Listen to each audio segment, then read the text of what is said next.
인도 남부의 아디 드라비다족은 파라이야르라고 불렸습니다. 영어로 파라이야르 또는 파리아라는 이름의 부정적인 의미로 인해 20세기 초 파라이야르 커뮤니티의 지도자들은 그들의 이름을 아디 드라비다 또는 오리지널 드라비안으로 지정하도록 요청했습니다. 오늘날 아디 드라비다족은 과거의 사회적 잘못을 바로잡기 위해 정부 직책과 교육 장소에 대한 특별 혜택을 받는 예정된 카스트입니다. 과거에 아디 드라비다족의 많은 사람들은 땅에 묶여있는 가난한 농업 노동자였습니다.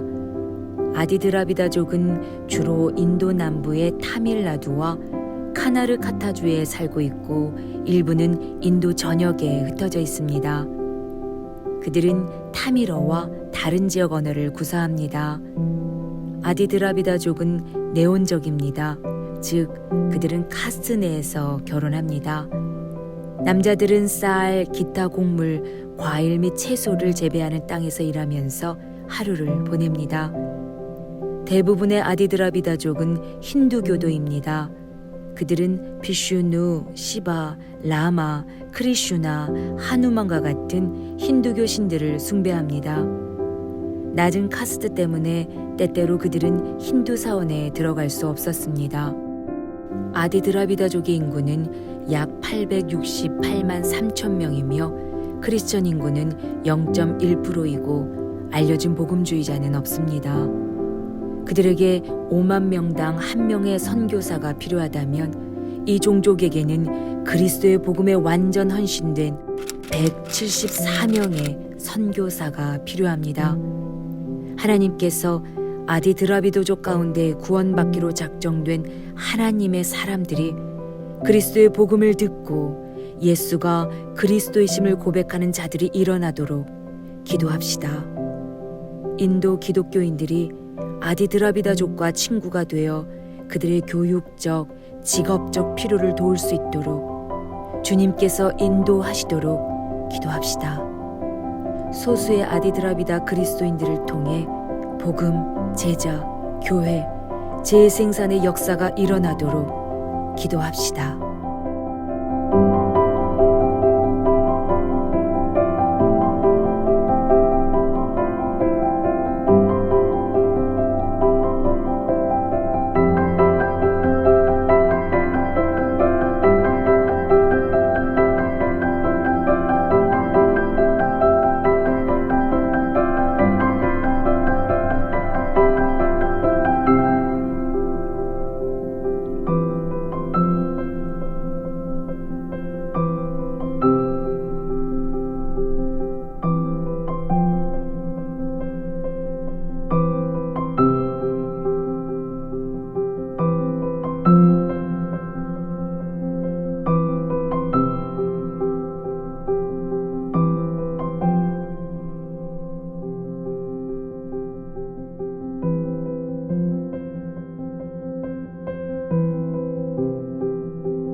(13세기) 초의 유대인들은 스위스의 수많은 도시, 주로 바젤, 베른, 제네바, 취리히에 거주했습니다. 취리히 부른갓의 팔에 있는 당시 유대인 가족 소유의 집에 보존된 독특한 벽화가 이 사실을 증언합니다. 그러나 유대인 인구는 여전히 차별적인 특별법의 적용을 받았고 유대인 세금을 내야 했으며 1348년에서 49년의 최고조에 달했던 역병인 흑사병이 유대인들의 소행이라는 소문이 퍼지면서 유대인들의 어려운 상황은 더욱 악화되었습니다. 이들은 23개의 유대인 조직과 17개의 유대인 공동체를 구성하는 스위스 유대인 공동체 연합에 소속되어 있습니다. 스위스 유대인의 기본 언어는 독일어입니다. 보통 스위스 유대인들은 직물과 시계 산업에 종사하고 있습니다. 1999년 루스 드레피스가 스위스의 첫 여성 대통령으로 당선되었는데 그녀는 유대인입니다. 박해에 대한 두려움으로 그들은 예수의 복음을 거부합니다. 유대인들이 크리스천들과 지속적인 관계를 형성해서 유대인들의 마음이 열리도록 해야 합니다. 스위스 유대인들의 인구는 약 18,000명이며 유대인들 내의 크리스천은 전무합니다. 스위스 신자들을 보내어 유대인들과 우정을 쌓고 그들에게 하나님의 사랑을 나타내도록 기도합시다. 유대인들이 구약을 읽고 연구할 때 하나님께서 그들의 영적 눈을 열어주셔서 구원받기로 작정된 하나님의 사람들이 일어나도록 기도합시다.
You believe in Jesus?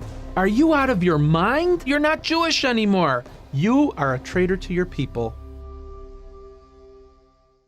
When I was about 10 or 11 years old, living in Chicago, my father's parents, I was very close to them. They looked like two characters from the movie Fiddler on the Roof. And I would hang out at their house a lot, well, especially when my grandma was making a good bowl of kreplach soup. I said to my grandpa, "Grandpa, I see that you have received from letters from your cousins in Romania. Would you someday like to go back and hang out with your cousins?" And he said, "No." I said, "Grandpa, why?" He said, "Pogrom." The farmers who claimed to be Christians in a city called Barlad, Romania, came looking for Jewish people to do them harm. And my grandpa and his sister and mother had to hide in the wine cellar. It was the 70s, it was the John Travolta era. I was invited to go on the spring trip for the University of Illinois baseball team. It was very early on that I was called in to pitch in relief. after our game, my roommate asked me if I would go with him to hear Billy Graham speak that night. I'll take a rain check. Jewish kids from Chicago don't do this kind of thing. My senior year, my friend again told me a famous lady was going to come speak. I said, I'll tell you what, you tell me what this person has to say, I'll take a rain check.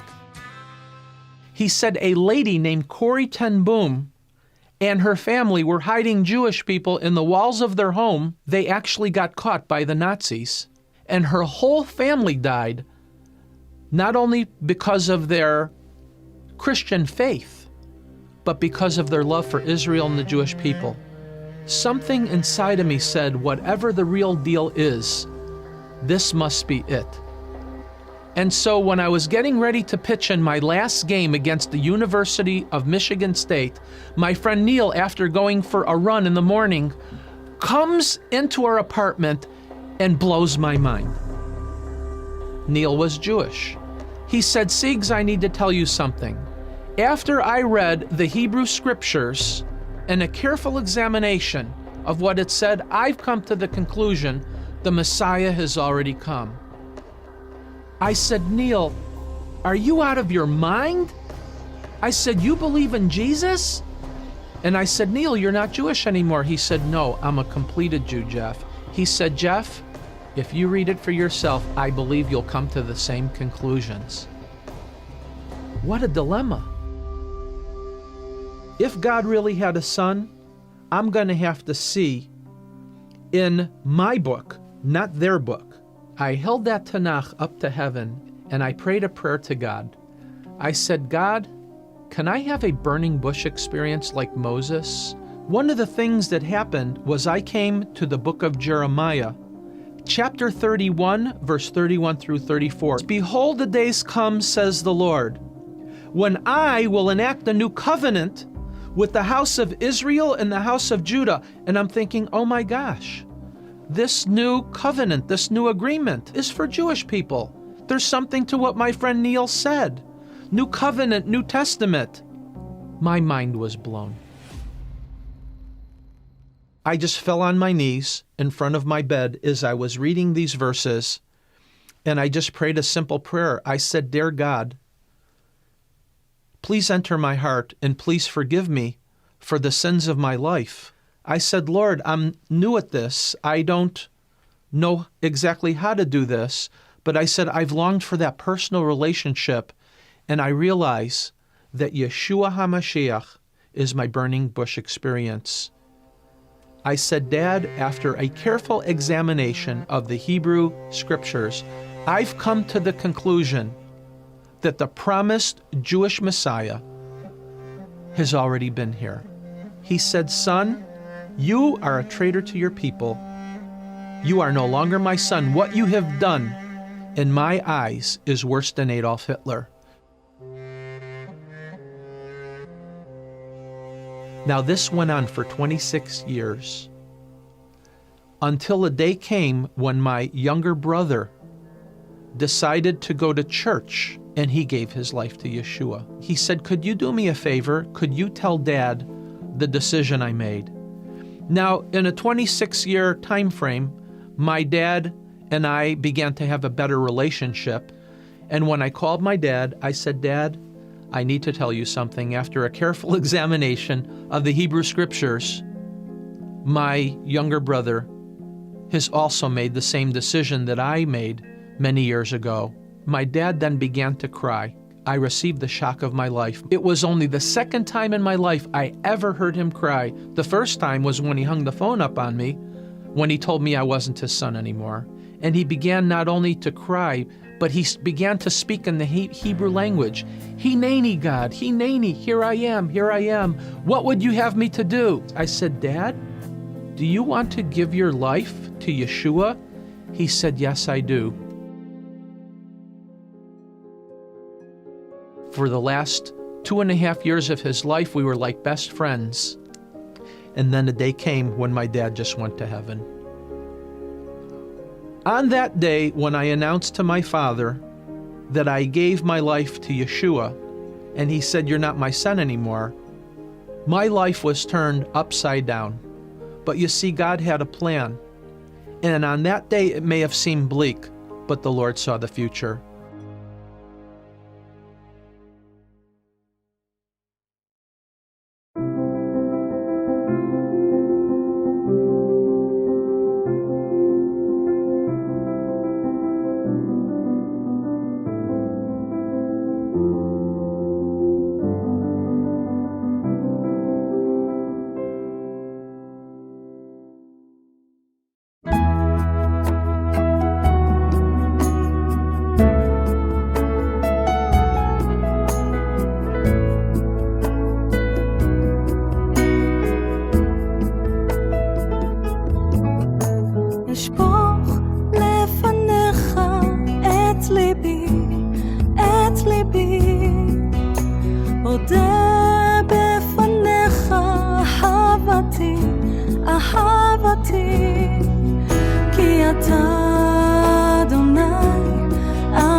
예루살렘 산들 넘어 달려오시네.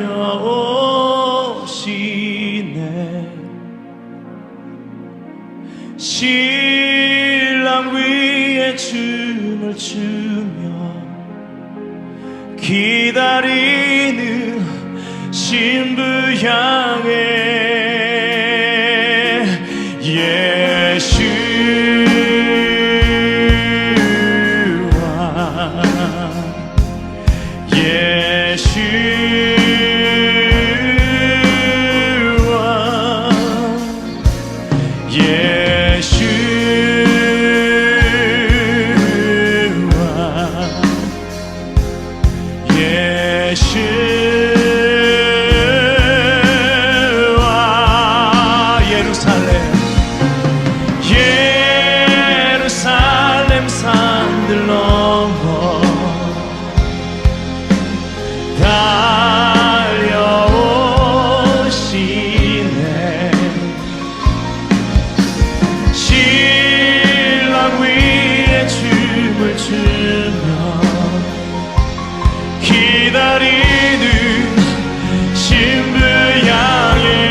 시 애썼다 끝까지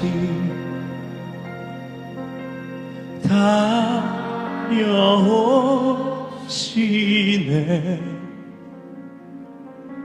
신랑 위에 춤을 추며 기다리는 신부 향해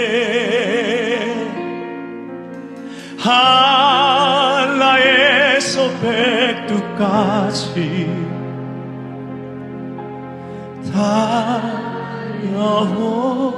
다녀오시네.